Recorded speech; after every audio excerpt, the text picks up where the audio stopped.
My name is Oanh Thu Thi Ly, and I'm a television writer. Welcome to The Vietnamese. I'm your host, Kenneth Nguyen. Being part of a culture of nearly 100 million Vietnamese people in the world today comes with a lot of pain, proud history, and privilege. Join me as I highlight and explore the Vietnamese experience from all over the world. Thank you. What does it mean to be Vietnamese to you? I would have to say, I only know how to be Vietnamese American. We just had this conversation with a couple of other friends, but it's to be Vietnamese American means that you have to be a lot of things. It means you have to be Vietnamese with your family, and you have to be American in your corporate workplace, and it's about the balance of having a foot in each country and being the bridge between two cultures. When you were growing up, did you have that all figured out, or were you kind of, stumbling along like the rest of us?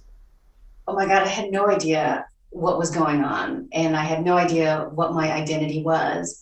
And, I really struggled with all the values from my parents and how they wanted us to speak Vietnamese at home, eat Vietnamese food, go to temple, honor Buddha, all that kind of stuff. But meanwhile, going to school and having to learn, because I grew up in Houston, Texas, but just learning how to blend in, how to not get beat up by kids, and how to just sort of survive in, elementary school, and just to blend in and how to be American. And it was all centered around whiteness, which, as I'm older, I'm like, I am not white. So how do I fake that? Or how do I just assimilate to all of that and protect myself from being outcasted or being, told that I was weird, or, so it was, it's the journey to understanding my identity has been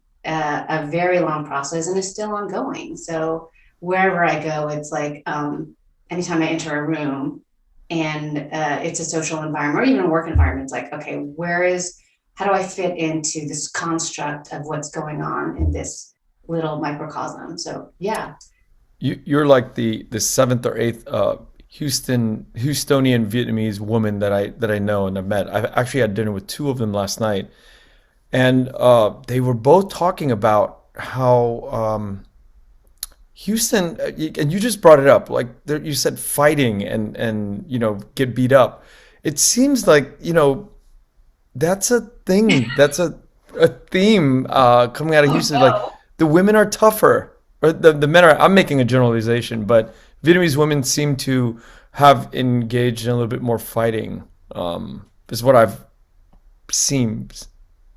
I can't ever say I got into a fight, but I knew that there was plenty of bullying going on. So it was a little bit of survival skills kicking in at a very young age, just trying to survive elementary school in Houston. And I can remember in my body the feeling of oh shit, so many signs are telling me that I don't necessarily belong here, or there's a lot of just not suspicion, because we're all just kids, but just okay, she's different. So, and I don't want to feel like that. So what do I need to do? How do I need to behave to just be cool with everybody?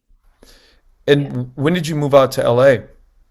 I moved out to LA immediately after college. I went to college at the University of Texas in Austin, which was a great experience. And I moved out.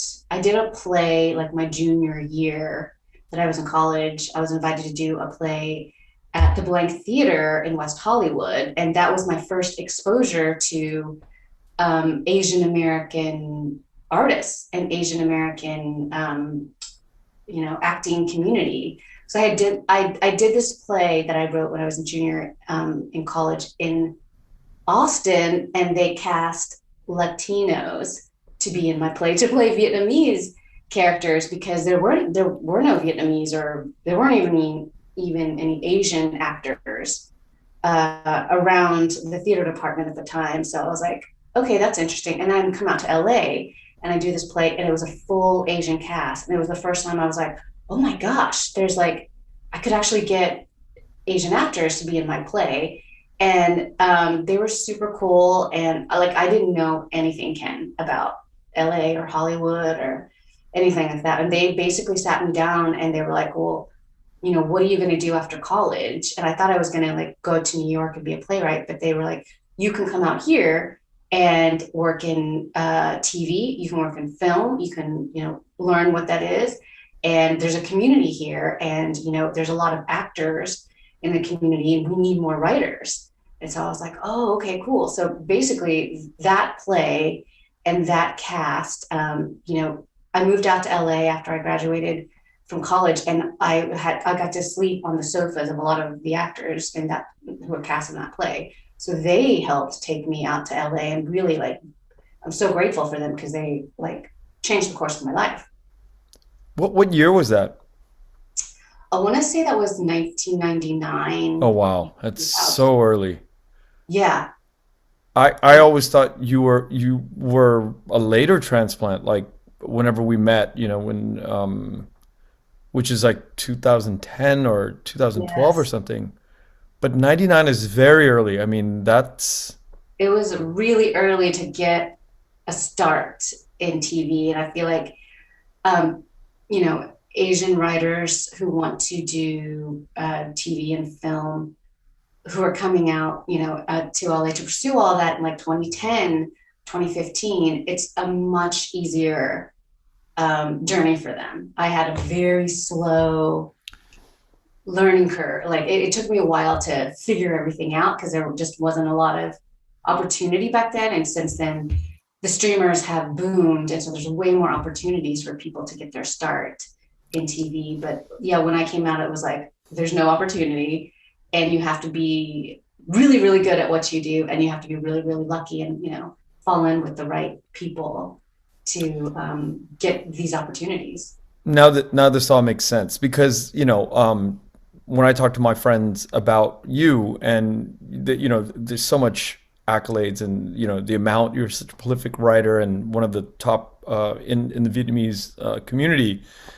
You are at the top. I mean, when it comes to television, a lot of us know that. But I always wondered, like, how did you get there so early, so quickly, coming out here? In my mind, 2012, but now 1999, that all makes sense. But now, when I think about 99, the landscape, you are truly right when you said that there was no opportunity. I remember because that's around the time the Tim Bowie, Tony Bowie were sort of like taking off in their careers, and they were the only Vietnamese around that, you know, when you looked out in the landscape, it was the two of them and Yeah. nobody else.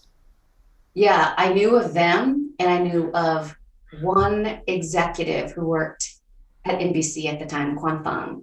And that was like my only exposure to Vietnamese Americans in entertainment at the time. And I was just like grateful that they were there because it felt like, okay, I'm not the only one out here. But in hindsight, it felt really stupid to come out here and not know anyone and not really have any relation or networking to like anyone who could teach you anything. But yeah, it was a really, it was a completely different business at the time. And there wasn't a lot of, you know, a Asian community in No. Hollywood. I didn't realize Quan was that early too. Yeah, he was an executive on like Saved by the Bell, the first version of it, and now there's a, you know, a reboot of it. So that's how long ago that was. Incredible. Now, in college, did you kind of know that you were going to be a TV writer or film writer? I didn't really know about TV and film at all because I studied theater and I thought I was going to be a playwright. So I did the playwriting program. And there's a great program at the University of Texas for all kinds of writers called the Michener the Michener Writing Center. And I got a lot of my scholarships as an undergraduate playwright from that center. So that was, you know, a great experience. And I got to, there wasn't even a playwriting program for undergraduates, but I got to create a sort of scenario where I got to write a play every year, and I just had a faculty advisor, and so we would work on the play, talk about the play. So I had a great practice, and just doing the work and writing a play every semester and putting it on, a small stage. So I thought I was going to be a playwright. And that's just what I knew of entertainment. As I went to go see a lot of plays at the Alley Theater in Houston. And I thought that I'd end up moving to New York. I didn't know anything about how to start a career in TV or film when I moved out to LA. And I didn't even know anything for like years too. I was bouncing around from like temp job to temp job, just trying to pay bills. And then I finally got a job at a network where I was like, oh, this is how people, develop, produce, execute a TV show. And I was like, oh, okay, that was interesting. And then I didn't realize that there was actually like a starter position if you wanted to be a writer and didn't know how to be a writer first. It's called the writer's assistant. So every TV writing staff has a support staff, writer's assistant or a writer's PA. And I had no idea, like, oh, this is a place where you can actually go and learn and hang out with writers and learn the craft. So I got, through that connection, I was able to get a job as a writer's assistant on a show called LAX, starring Heather Locklear and Blair Underwood. It was for NBC, and it was supposed to be like an evening soap. And the Russo brothers, who are now like do all things Marvel, they directed that pilot. But that was really my first exposure to what the business of TV writing and TV production was. And before then, I had no clue. Now, that first job you said at NBC, was it like a desk job, like a random desk job, or was it actually in a writing position? It was a support staff job for the writing staff. So as a writer's assistant, every time they meet to talk about an episode or a story, the writer's assistant takes notes. So I would sit there and just type what they were saying, every single thing that they were saying all day long. And, by the end of the day, it'd be like 20 pages of writer's notes. And you're supposed to like organize the notes and like, this is the idea that landed, or this is the idea that the boss, the showrunner, decided that he liked, or whatever it was. So like you're just writing, writing down what every writer is saying all day long. But so it's a desk job, but the thing is, like, you get to see how they work and you get to see how they think, and you got to see like this small family community that is organized very, very quickly. And it's a collective of different people with different ideas and experiences, and everyone had a different approach on how they would work, and their craft was different. So it's just being a sponge, hanging around writers, professional writers, and learning what they do. And then you also got to see like the draft phase and how you turn in a draft, and like how you get notes, and you get notes so much from the writers, from the executives, from the producers, from the network executives, from the actors. So it was that first writer's assistant job like really taught me the job of being a TV writer, and it was super cool. And the show got canceled after the first couple of episodes. It didn't even make it as a full first year, but I got to learn so much on that first job, and I got to make like friends for life on that show. That system that you just described is sort of universal around town here in LA. And it sounds like it's evolved from many, many decades of TV staff people just, perfecting this science of the room. I want to jump ahead a little bit and talk about that system being implemented in another country like Vietnam. How much power or how much structure and intentionality do we need to get something like that going in Vietnam to compete with not even the quality, or I'm just saying to compete with that level of structure in a country like Vietnam? Gosh, that's a really good question. I really don't know, but I know that it can be replicated. It's served so many shows here, and it can be taught and it can be replicated. The structure of it, anyways. Like, you can bring writers, Vietnamese writers, to a room, and tell them you have this X many amount number of weeks to come up with X many number of scripts, and tell that story. You have to have one head writer who makes all of the decisions, and it has to be a very open, honest environment where writers are able to sort of speak their mind and pitch whatever they think. You need that one key head writer to be able to filter through all of those ideas and say, this is what we're doing, and everybody else needs to like get behind the vision of what the head writer's show is and try to support that vision. So I think it can be replicated. Yeah. At what point do we get, I'm not saying you specifically, but at what point do we get a quality writer who has that much experience like you to go back to Vietnam to create that? And the second part of that question is, can it be done through digital, like a Zoom call from LA? Absolutely, it can be done through Zoom. I've been Zooming since 2020, since basically April 2020 when The pandemic. the pandemic started. And so it's 2022. So it's been around 2 years that I've been working nonstop on Zoom with a couple of different rooms. So you can do it over Zoom.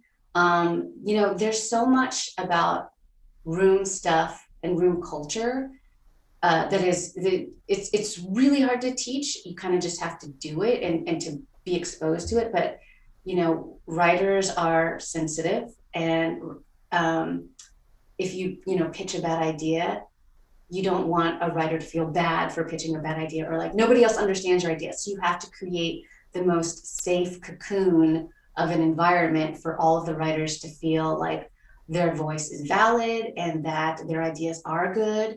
And you have to be able to explain like why we're going with this idea because it services the main character, or why we're not going with this idea because it's not production friendly, or because it's just not within the style of the story. So you definitely need someone who just at the top knows what they're doing and knows how to guide everybody else.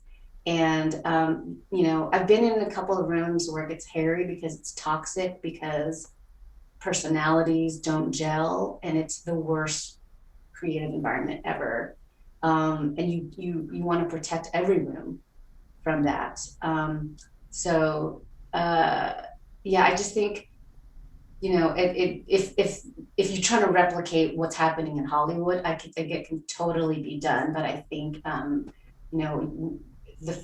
if it's something that you want to start, you just need a couple of people who are really supportive showrunners and who really know that part of showrunning is mentoring and creating a safe space, and to get and be able, it's like a superpower.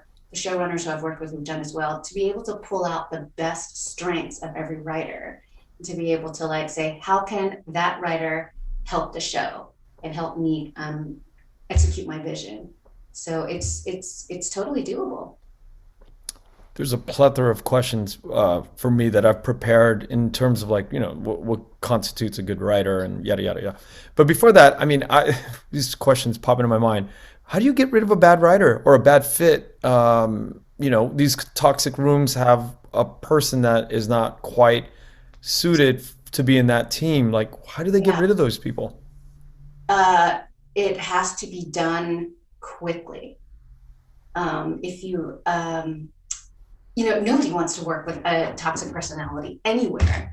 But from what I've seen in my experience, the showrunners who've been able to locate that somebody is a problem and sees that this person's toxicity is affecting the room in a negative way, it is the kindest and most moral thing to do, to say, thank you, it didn't work, but I wish you the best, and to remove that person from the staff as fast as you recognize that it's not a problem that can be fixed, because it can just really sort of hurt the creativity and the flow and just the health of the room if there's someone who's toxic. And look, lots of things are going on with people personally, so you never know what's going on with someone. Yeah. But if it's not a good time for someone to be working on this show, it's kind of the moral thing to say, like, this is not working out,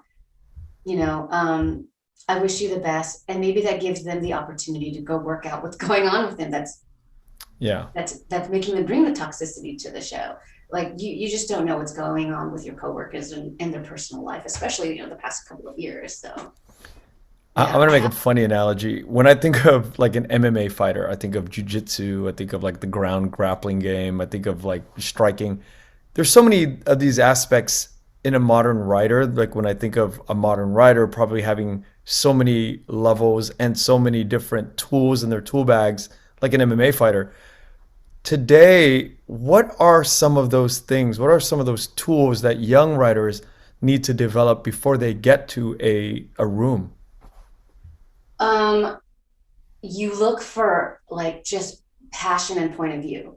Like, what are the movies that this writer loves? And like, is it a fit for the show that you're working on? And are they like super excited and they have that passionate energy to bring to the room? Like, you kind of you're excited to work with that type of writer at any level. Another skill is sort of just understanding what production is. Cause like there are writers who can write well, but then to translate that into like, is this script producible? And can this person go to set and work with the crew and work with actors to produce an episode? That's a whole other set of skills that, was learned on the job. A really important thing to me is just to be a good citizen of the world, and to have manners and to respect who you're working with. Even if you don't get along with the toxic personality in the room, you have to be compassionate and you have to respect that they're trying their best. At least that's the hope, that everybody's trying their best. So just to acknowledge, to not take things personally if they're having a bad day, or if you're having a bad day, or if just the room is not having a bad day. It's not, a statement on you, and it's not you personally. It's just like what's going on during the day, but to every day, like, put forth your best effort in the room. And like, my favorite writers are the writers who don't bring their ego into a room and who like ask themselves every time they open their mouth to like pitch something, will this help my showrunner? Will this help my show? Will this help the episode? Even if the episode is not mine and you're there the week to support another writer's episode, like if you are there to service somebody else, that's my favorite type of writer, who sees that it's not about you. Like, you don't have to win every time you pitch. If somebody doesn't like your idea, and you get grumpy about it, it's like super obvious in the room that your ego is speaking very loud. And then it's just like, then it just makes the room a little bit weird. And anyways, like, I feel like I've been able to survive this long in this industry because I go out of my way to like put other people's needs first, and that I think that it just becomes really helpful to the unit. Yeah, what a great answer. The answer that you led with in the beginning, which is be a good citizen. That's not an obvious answer, but it is everything. You know what? Like, to be able to just get hired onto a TV writing staff means that you have written a good sample somewhere and somebody read it and it was like, there's talent there. I've never worked with a writer who was talentless. I've worked with writers whose tastes aren't in alignment with mine, but everyone that I've ever worked with has has shown talent somewhere, and you can use that to the benefit of the show. So talent and getting hired on a show, like, the talent isn't a problem, because if you allow the environment for every individual's talent to shine through, you're good. The problems have been with, just writers who might feel like they're not getting along with the room, or just personalities. And you kind of have to just nurture everybody's personality and create the most healthy environment possible, and to make it really feel like a collaboration in a team. And the competitiveness that people usually bring into the job it just ends up being toxic. And sometimes there's healthy competition, but that's sort of gained with and earned with trust. But yeah, it's like, yeah, yeah. So being a good citizen and just sort of caring about the show, having passion for the show, wanting to help your showrunner and the other writers, just trying to deliver like the best product possible, the most entertaining product possible. When I'm looking at the body of work that you've worked on, and I see, different genres or different TV type shows, um, you could see that there's some variety, and that you're not typecast in one specific direction. But when you go on to like a new show, and what you just answered is sort of they want to see the passion or the excitement for that show or the previous experience that is related to the show. But I mean, there's no way that you really, like Criminal Minds, there's no way that you would fully know the world. Like, how do you come up to speed with everybody else in on the team? You should just try your best, man. There's no guarantee that it's going to work out. When you have a new job and that you get into, you're just like white knuckling your table, and you're like, I don't know these people, but this is a group marriage. I got to work with everybody for long hours every day and on weekends. And you just pray for the best. That's the best that you can do. I did not expect white knuckles. That's No, scary. no, it's not scary. Actually, like fear is one version of it, excitement is another. And at this point now, I get excited. I'm like, ooh, I wonder who all of these people are. I wonder what their personalities are. I wonder what they love. Like, I'm just curious as to like how the blend is going to come together. So it is like there's a lot of unknown about in starting a first job, and or starting a first day on a job on a new show, and trying to figure out how this show is going to come together with this group of people. But it's I've been through it enough times now to be like, it's intoxicating. It's fun for me. Exhilarating. Yeah, it's like, ooh, I wonder how this puzzle is going to work out. And I get into a pattern of like observing and seeing, oh, okay, so, and putting the story in place of like, oh, this is how it's going to work. This person's really good at that. We're going to rely on that person to do that skill set. This person's really good at this other thing. So like the puzzle of how everybody's talents can come together, to create a show and a series and a season is pretty exciting to me still. And what about like the technical aspects of the world that you come into? I mean, there's no way that you know everything, and how do you get to know the intricate details of the world? No one knows everything about the show that they're working on, even if they created it. Even the showrunner and the creator of a show is trying to figure out not only the world of the show, but how we're going to write the show, how we're going to produce this show together. So I don't think, I've never said to myself, holy crap, I'm not equipped to enter this job. Because hopefully by the time you start the job, you will have would have seen the show or read the pilot or seen the pilot or read the books that you need to read to sort of catch you up to speed, to like give you a little bit of a baseline for trying to understand the show. But then when you get into the room, you're all figuring it out together. And that's the beauty of working on a staff with a bunch of other people. Like, not one person doesn't need to know everything. You need to know what you know and know what you're good at and bring that to the room. That's very cool. Just knowing that it's just kind of like life. You just come in and do your best, and Yeah. hopefully you know what tools you're bringing into the group. Yep. Yep. Now, how much television do you watch? Oh my God, I used to watch so much of it, but I mean, I'm a mom now, and so and I work a lot, so I'm watching less TV than I used to. But like when I first started, I would watch old shows and old reruns, and I mean, I would watch every episode of X-Files on repeat. So I used to watch a ton of TV, and I used to like just every weekend go see a new film, and I loved it. But these days, I'm just sort of working on my show. I'm just sort of working on some of my other projects. And when I'm not working, I'm trying to be a very present and engaged parent. Yeah. So that's pretty much my life these days. Yeah, I understand that. Yeah. Was there any aspirations to go in TV or film? Any path that was stronger than the other? No, none at all. Because, like I said, I knew nothing when Oh, I wow. moved out to LA. And, I didn't go to film school. So I didn't really sort of learn about film. I never picked up a camera. I was just always a writer. So it just so happened that my life's path brought me to TV because it was just where I first got my jobs in LA was in TV and not in features.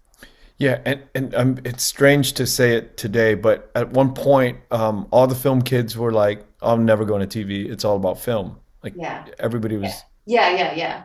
headed Yeah. towards films. I remember our friends turning their nose down at me. Like, you work in TV? Okay, whatever. Anyways, back to this. Really? No. I joke, but I have a memory of that sort of attitude. And at the time, I totally understood it. But now the market has changed so drastically. Dramatically, yeah. I Yes, mean, even in the last 5, 10 years, that it's Netflix, Game of Thrones, that all of that just changed. all of the streamers. All Yeah. the streamers, yeah, just Yes. changed, totally changed everything. I mean, the money too. I Yeah. mean, it's probably the money first, right? Well, it's also opportunity. You kind of go where the jobs are Yeah. if you want to be working. So, and there's like over 500 scripted shows every year. So that's where the opportunities are. Now, this next question is about Asian Americans or Vietnamese, but I think it's two different things. I'm going to try to ask it in a way that's clear, but I feel like this idea of abundancy and what's the opposite of abundancy? Scarcity. Yeah. Yeah, scarcity and abundancy.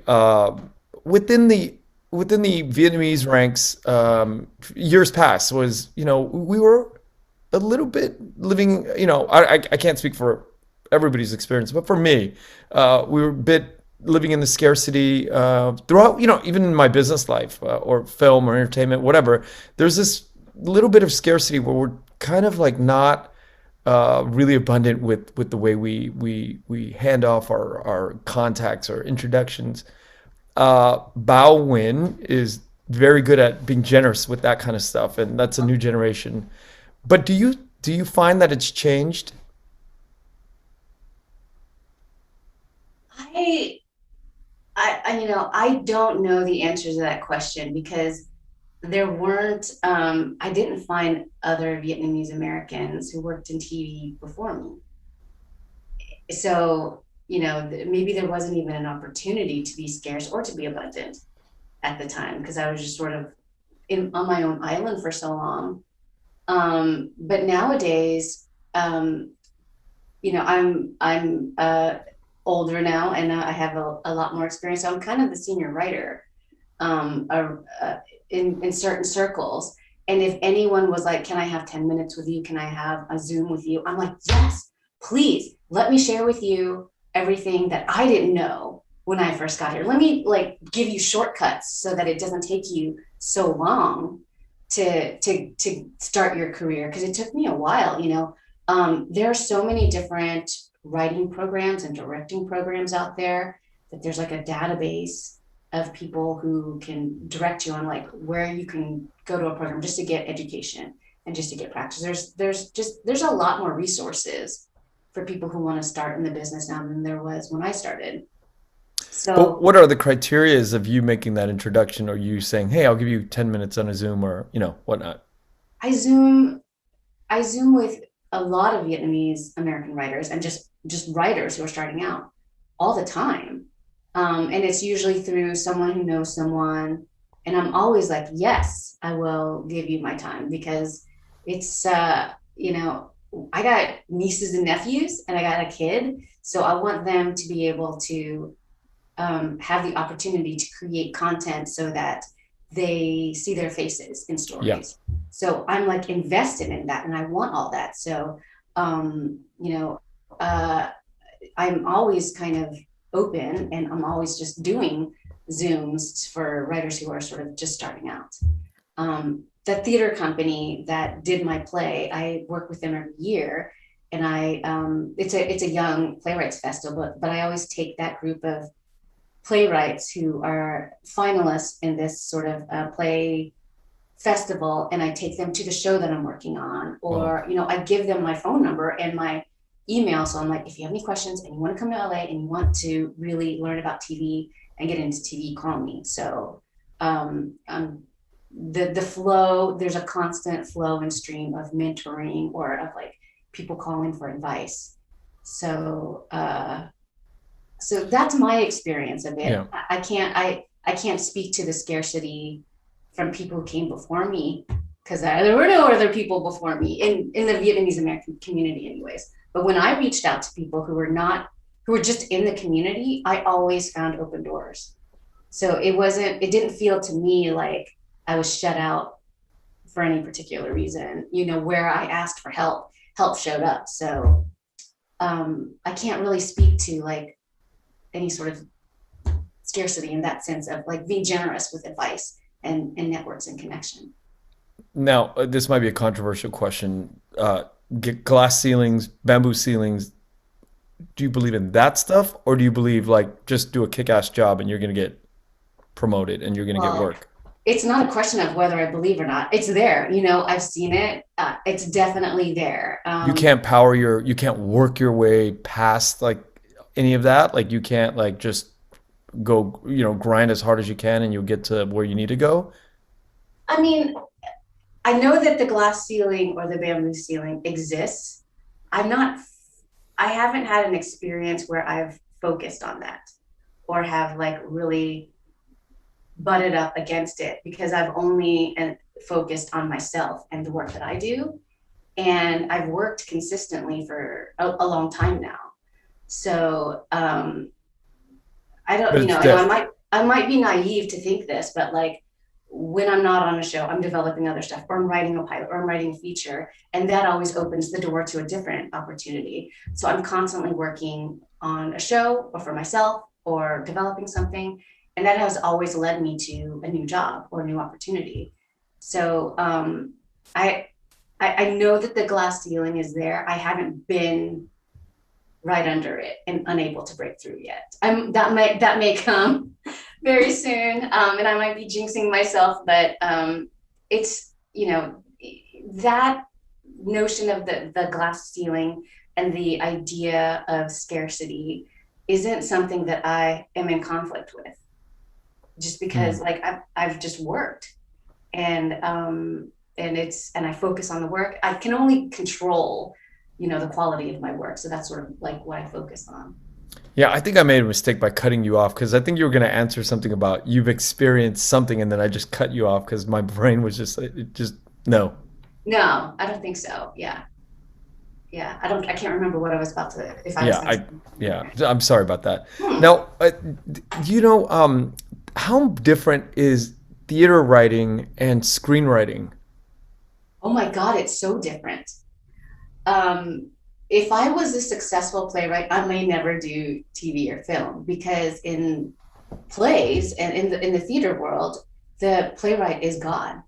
The playwright is the top executive. The playwright's like, I want to do it this way. This is my vision. You have to honor the playwright's vision, and you're collaborating with actors and directors and all of that too. But like, you have such a stronger say in what ends up on the page as a playwright. In TV and in film, there are so many levels of notes that you have to take. You can start on an original idea and know that you have a vision for it. But by the time your producer has notes with you, by the time the studio execs have notes with you, the network has notes with you, then God forbid you're lucky enough to like actually get a green light and get on show. You got to face a wall of actors who will have notes, and just production who are like, this is unproducible, so we have to make these changes. So it is a miracle to me every time somebody starts off with an original idea and it actually like gets executed and comes to fruition, and you have like a product to show, because sometimes the end product can be so different from where you started as the creator and visionary of a concept or an idea that it's almost unrecognizable. Well, why do you think that there is such a difference in the theater writer and the screenwriter? I think money and ownership have a lot to do with it. Like as I understand, theater writing, the stage, the writer, the words, the dialogue doesn't change, right? Like you Right, control that. You're like, no, right, that right, doesn't get changed. The way I wrote, the way I wrote is the way it's going to go down. And right. in And screenwriting, it's a totally different animal. yeah, and I feel like there's just a different culture between playwright and playwriting and screenwriting too, because the culture is like, in plays, okay, the playwright's words are written in stone, and I'm just sort of here to do the play.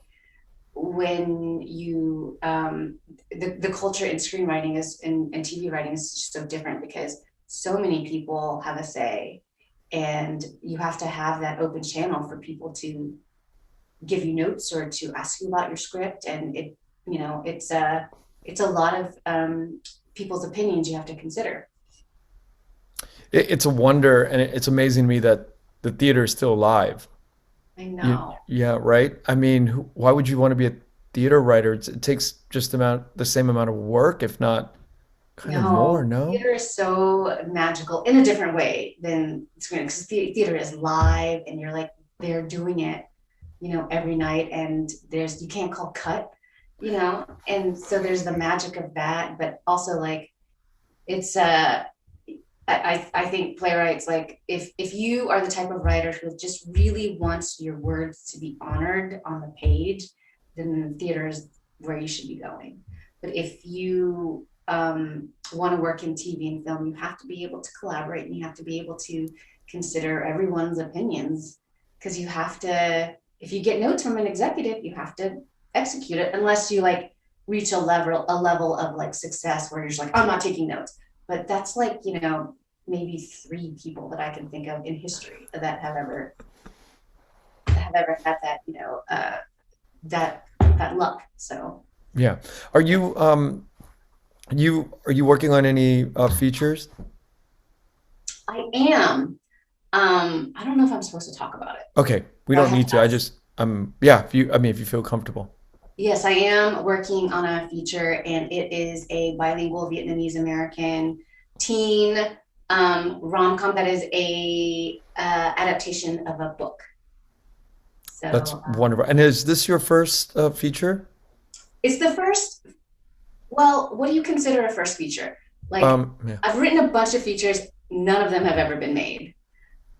I've written some features and I've gotten paid for them, but they've never been made too. So this is another situation where like it's a job, and you know, and you get the job and you try to do the best that you can, and you hope that somebody likes it enough, and that who's in the position to make a decision, and that it'll get made.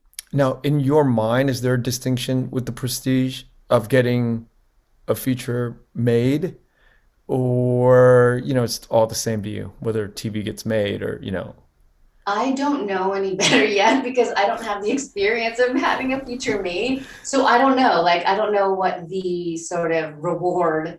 I mean, I can take my best guess because I've had friends who've had their features made, but they haven't had the same sort of career in TV as I have. So Yeah, I'm I don't know. curious. I'm Yeah, so curious because, I mean, if you're working consistently for years in TV and you're making all that money and, your words on the page and pages, your words on the screen, yeah, and then you do this feature and gets made and the same thing happens, but there's a different dynamic when you are attached to a feature, right? yeah. I think, as far as I know, well, as far as this job, like, I'm just the hired writer. Who knows if I'll ever be able to even go on set, or to like have, or to partake in the production of it. In TV, if you're writing, you are producing it. You're making a lot of decisions about who to cast and what something looks like and what production looks like and what the costumes look. So you have a lot more creative responsibility. If features seem like, okay, you're hired to do this thing, and then that's it, and you don't know what comes after that, so you try to just do your best and hope that all of the cards line up. Yeah, I'm still thinking of me decades ago when I'm walking on the street, and if I got stopped, and I'm like, oh, I would probably talk about my feature credit before my television credit, even if I made like a crap ton of money on the TV side. Does that paradigm still exist today? I don't know. I don't know. You're talking to somebody who like barely likes to talk about their career. So Yeah. if you were gonna approach me on the street, I would be like, I'm super modest in that way, so I barely even talk about my Yeah. career, let alone like, here's my feature credit, and yes, I did some TV too. Yeah, no, I mean, I understand. And thank you so much. I know that you are, every time we've met, whether it's karaokeing or in the parent group, you've always been very, very modest about, we don't talk about the work. And I respect that. That's an important thing. I'm way more interested in what's going on in the Yeah. moment than like my own career. I'm like, ooh, all of our kids are getting together. I wonder what like they're gonna play and what they're gonna learn. And like if someone's karaokeing, like I'm karaokeing with them too. So yeah. Yeah, that's one thing that I advise a lot of young people when they're first coming into the world of this LA entertainment scene, to get to know people and not talk about work. That's Hmm. so important. I love that. Yeah. Yeah, you want to know what tacos they like to eat at, which stand, which corners, and if they're into karaoke or not, if they play musical instruments, and if what favorite bars they like to go to. I mean, those are the most important things, I think, that when you're trying to break into a community, you don't want to ever talk about the work. It's almost like a faux pas to me. Mm-hmm. Yeah. It feels like there's something in the front of your mind, and that's work. And Yeah, yeah. yeah, and I think I genuinely like just prioritize the friendship over the work, you know. And LA Um, is a very transactional place. I mean, let's not, kid ourselves. But at the same time, there's a protocol to this transactional behavior, right? There's a science to all of this. There's a way of being that makes it very pleasant without being fake. It's yeah, just, we're here to enjoy the moment. And, if you like to cook or if you like to sing, these are things that everybody in this city enjoys on one level or another. It's art is in cooking or in singing, and it's beyond filmmaking and writing or music. It's living. you know what, Ken? It's weird. Like I've never had a phase, and I've been in LA for 20 years. I like whatever gone Hollywood means. I've never had that phase. Like I wasn't kind of ever seduced by that. It's just my lifestyle has been like just super quiet and peaceful and modest, and um, hanging out with friends, and like my work is very, when I'm working, I'm like very focused on my work, but I'm able to sort of compartmentalize that Yeah. and transition to like family life or social life with friends, and it's just I guess my identity hasn't ever been work. My identity is like, who I am with the people that I spend my time with. Yeah, your identity to me is you're a damn good singer. Oh my God, You're a super good singer. that's Um, hilarious. yeah, and then if people don't know Ham Tran, they think of film, but he's a serious singer. Yes, yes. Ham and Anderson are like, the moment I met them, I was like, you guys, I feel like you're family, like right Yeah. away. And so we started karaokeing right away, and I was like, oh my God, they like love to sing. And it's so fun. I mean, and it's also very stereotypical. Yes, we're a group of Asians who love to eat and sing karaoke together, but I don't care. Like, it's just a blast every time. And Anderson has like amazing song choices that you would never think the weirdest, most obscure song choices. You can always rely on him for that. And yeah, so it's super fun. It's just such a great way to like get out your aggression or get out your exhaustion. Yeah. Now speaking of like real life, do you think that writers in particular need to have lived, or like Emily Bronte, right? I think she was like notorious for being sheltered. She was, Yeah, a recluse, right. but she probably read a lot and exposed to other media to be able to synthesize ideas. What camp do you fall in?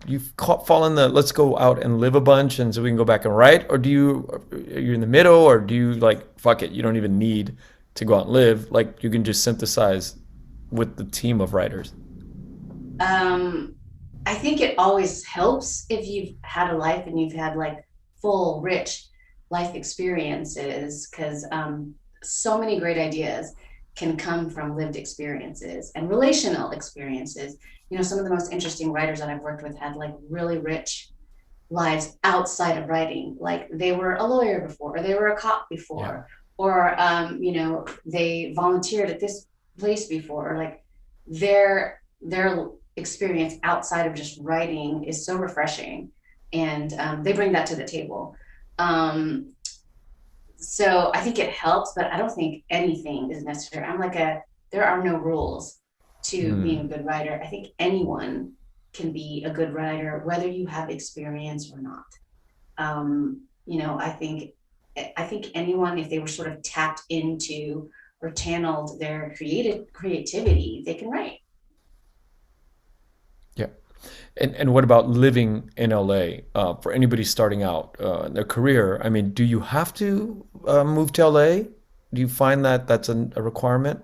Not anymore. I used to say yes, like you have to be here because all the meetings are here, and all of the work is here. But we're working with writers who don't live in LA. I'm working with writers on Zoom who live in other cities, who live in other states. I'm hearing of a lot of um, writers' rooms who are Zooming at you know interesting times because some of the writers are in New York and the other writers are in the UK. So I don't think you have to be in LA anymore to be doing this. Yeah. It's a random question, but I had been wondering, since the writer strike, and a lot of the writers had to cut off their the whatever they had with their agents at the time, across the industry, like this is something that goes on between writer and agent, right? Is there any awkwardness between a relationship between a writer and their agents when these strikes happen? Oh, are you talking about a couple of years ago? It Yeah. was the conflict Yes. about packaging and how Yes. we all had to fire our agents. Yes, that's exactly what I'm talking about. I've always wanted to ask somebody who lived through that, and this is the Yeah. first, and I wrote it in my notes. I'm like, I got to figure that out. I want to hear Okay. it. So I had been with my agent like since I started. So, we're like loyal to each other. And I was like, oh my God, is this going to get awkward? But right before that authorization came through from the Writers Guild, he was like, this is what you're going to do. You're going to all fire us, and you're going to, sign your name on something to let us know you're all fired. People out above you, like meaning the guild leadership Yeah. and leadership from all of the agencies, are going to figure it out. At some point, they'll figure it out, they'll resolve it, and then you'll come back. And that's it. And that's exactly what happened. So he was super cool about it. And he wasn't like, how could you fire me? I've worked for you and done good for you for like so many years. He wasn't like that at all. He was just like, this is what's going to happen. I won't talk to you during that time, but know that I love you and I'm supporting you. And then Oh, when it's safe and clear for everybody to come back to work together, we will pick up as if we never left off. And that's exactly what happened. that's amazing. But that's probably boardroom meetings with agents, and their bosses are telling them this is the way it's going to go down. Then, what it sounds like. Yeah. Yeah. So there was no, not, we didn't, no hard feelings, no ill will with my agents when that happened. That did last quite a long time. Yeah. So I ended up getting a manager because I'd never had a manager before. So then I got a manager who sort of like really sort of opened up opportunities for me in features and TV. And while I wasn't with my agent, I just worked with my manager. And my manager got me some like incredible jobs, really, really great jobs. And so that's how I survived that episode. Now, you probably get asked, since we're on this topic, you probably get asked this a lot, but what's the difference between a manager and an agent? Okay, so I have I have a couple of TV agents, and then I have a manager. So my TV agents help me get staffed on shows and help me to find producers to partner up with to develop new projects. And if if a show is looking for like a showrunner, and my name happens to be mentioned, they'll try to like set that up and see how that all works out. So what my that's how I've worked with my TV agents for all of these years. My manager's like she does all of that too, but she has like kind of a greater, wider view because she works in getting me TV and feature work, and I talk to her like way more than I talk to my agents. So we have like more comprehensive talks about like what do I want to spend the next 1 or 5 years of my life doing, and she'll sort of work on stepping out a very long-term plan with how to achieve those goals. I guess in that sense, that's how it's been different for me. And my manager's introduced to me feature work in a really successful way, and has sort of shaped meetings so that whatever I want to work on, she's trying to find the right partners to help me get to a place where like this is the idea I have. Who are the best partners to figure that out with? So it is a little bit different. There's a lot of places where they cross, Right. so they can do similar things. But to be honest, you're okay if you have just one. You don't need both. But when you're signing contracts across the board, does the two agents and the manager get commissions, or is it whoever brings the deal? Oh, so everybody's getting a cut. Everyone's taking a cut of what I'm making. It's like my agents, my managers, and my lawyers. When you start to make deals, you have to, I got to a point in my career where it's like, okay, now I really need a lawyer involved, because the lawyers see contracts from all over the industry. So they actually have more information as far as contract terms come than your agents or your managers, because they see way more of it, because that's what they're doing every day. So at this point, I've got agents and managers and a lawyer. So basically, before the first check is cut to me, 30% is being taken out. After taxes, which is another 35-40%, that's taken out too. So like I talk about this all the time, Ken. I'm basically making 30 to 35 cents on every dollar that I make after all of the commission and after all of the taxes.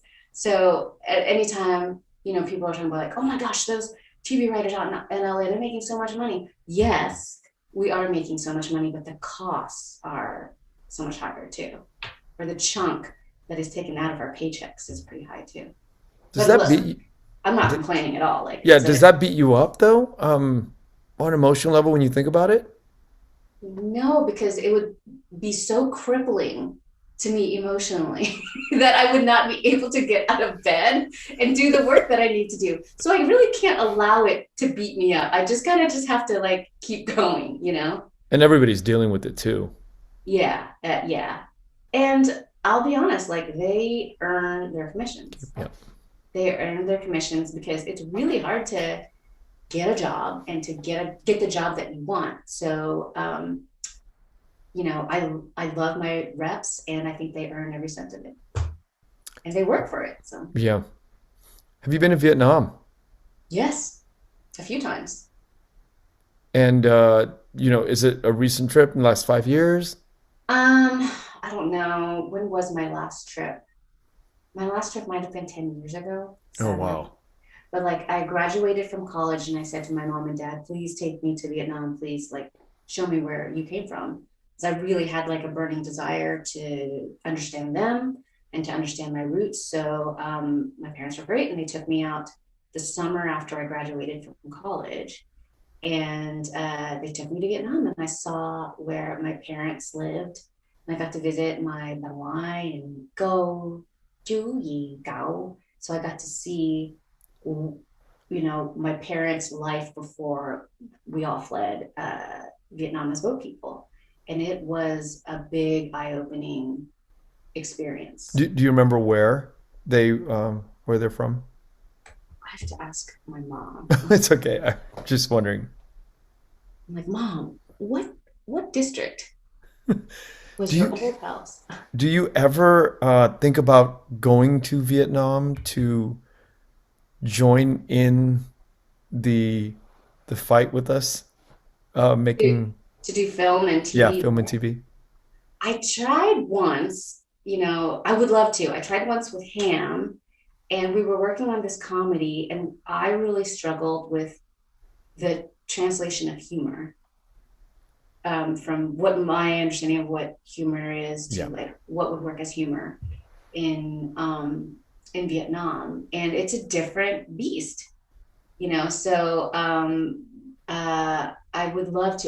I mean, I would just love to stop working and to spend a year in Vietnam, and just live there and to be a citizen of Vietnam, for some time, and to like enroll myself in a hardcore Vietnamese language class there, because I'm trying to learn here, and improve, but it's just very slow going because bandwidth and all of that.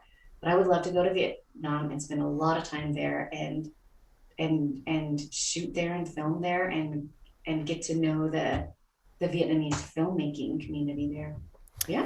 And at your level, if you took a year or two off, would it be difficult to get back in to Hollywood? I don't think so. No, and I fantasize about taking a year off just to like decompress from the last couple of years, and just to see like what new fresh material might come my way of my own wellspring if I took a year off. And because a lot of the calls that are coming in for me are like, there's this project going on, and it's there are projects that are already in development in some other way, form, or fashion, and I'd love to step away and really think like, what's the thing that I want to create and bring, and I haven't really had the time to like really dive into that yet. I want to ask one last question. What advice do you have for young Vietnamese American writers wanting to break into the business? First, I would say, please do it. Please try. Like, there's not enough of us, and I would love to see more younger Vietnamese American writers out here, because I think there's a need for it to tell our stories. And if you love TV and film, and you just have an idea or a notion that this is something that you can do as a career, like it's totally possible, especially in TV, because the structure of TV is just sort of set up where you can learn from a starting position as a support staff, and you can learn and you can grow and you can sort of ascend in a very structured way. Features is a whole other game, so it's really sort of hard to like for me to describe how to get your start there, and it's a little bit more difficult, but at least there's a structure in TV for you to get a start. And so like my wish is just to come and to try and to do it. And the advice that I would have for them is to just, at the beginning, I think you just have to watch a lot of stuff, know what you love, and write. Like when I was starting out, I would write I was a little bit way more prolific when I just started out than I am now. Like I would write 6 scripts a year, TV scripts, and then maybe a feature, just to learn the craft. And I think learning the craft is really important. Yeah. Make sure you actually know the craft and study the craft and learn what your craft is before you even attempt it. Because there are, things about structure and voice and character that are teachable, that you can learn and adapt to your own skill set. But just learn your craft, come out here and try it. I remember I was a little bit foolish because I didn't know what I was getting into, but I was like, I don't know if this can be done, but I really want to do it.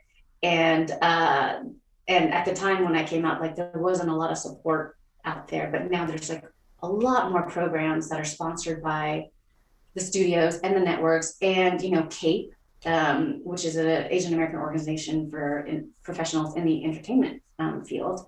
They are a great resource. Jess Vu, who is Vietnamese, is also one of the key players there, but she's a resource. CAPE is a resource, and the studios have their own programs.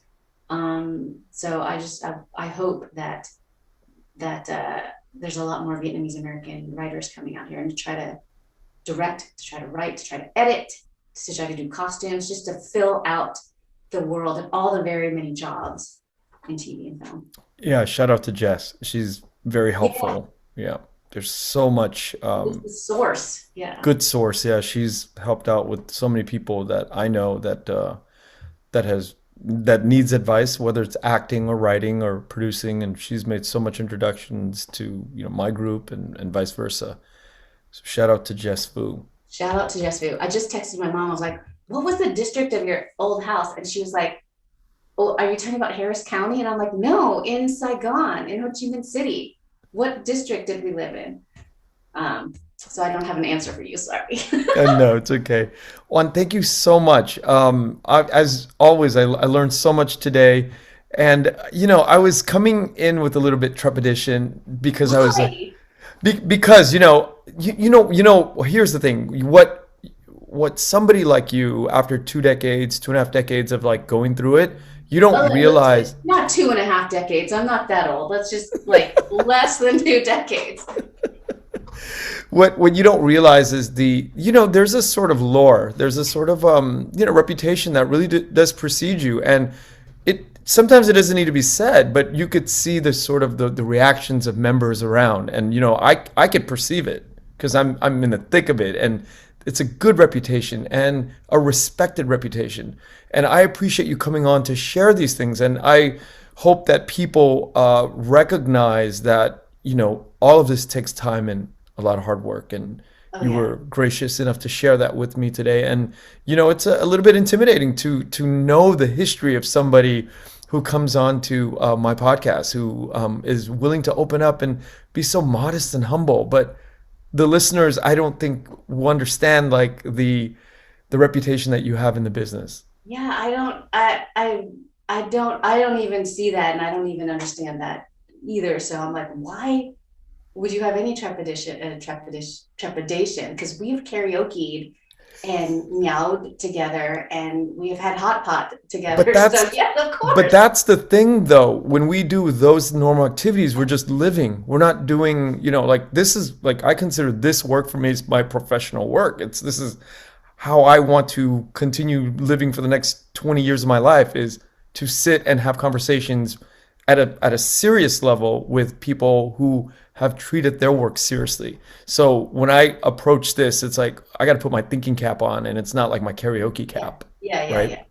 And I'm so grateful and happy that you are doing this podcast, because I've like listened to some of them in the early ones with your cousin and the MMA fighter. I was like, well, it's just so great to have a collection of other Vietnamese Americans in other parts of the world, and their very unique and special life experience and journey too. It's like super fascinating.